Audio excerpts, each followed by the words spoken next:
The Age of Empire, 1875 to 1914 is a book by the British historian Eric Hobsbawm, published in 1987.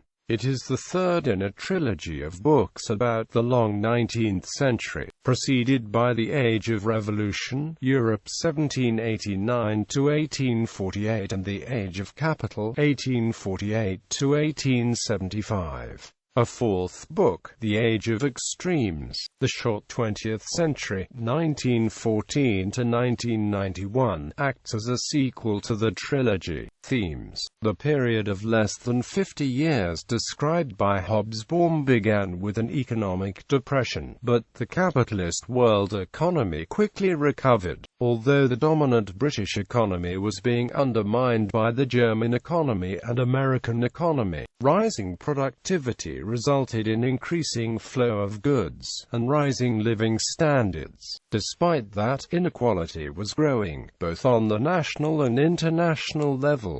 In the cultural sphere, it was the period of the Belle Epoque, the swan song of aristocracy, increasingly marginalized by the growing affluence of the upper middle class, which can be seen as the class most benefiting from changes of that period. It was also a period of peace, with Europe and the Western world involved in only a few minor conflicts. This led to a popular belief that no significant wars would happen in the future, an era of widespread optimism. At the same time, the military-industrial complex in all countries was busy stocking supplies for the conflict to come. In the background, the belief in progress and science was clashing with the old forces of religion. The West, dominating the world through its colonial system, was also increasingly interested in foreign cultures. It was such internal contradictions and tensions that for Hobsbawm defined this era and spelled its inevitable end. The ending of the Hobsbawm trilogy sees the end of the era that began with the Dual Revolution. Inspired by Vladimir Lenin, Hobsbawm, a writer widely recognized as a Marxist, traces the development of capitalism, linking it with the development of imperialism that resulted in the First World War. Unlike Lenin, who predicted that this will lead to capitalism's downfall, and with the benefit of almost a century more of a hindsight, Hobsbawm acknowledges that capitalism survived, although in a form different from that which it began with in the late 18th century, facing the dangers of a competing ideology, that of communism, and another revolution. Capitalism, according to Hobsbawm, survived by appeasing the masses and accepting some of socialist demands, such as that of the welfare state.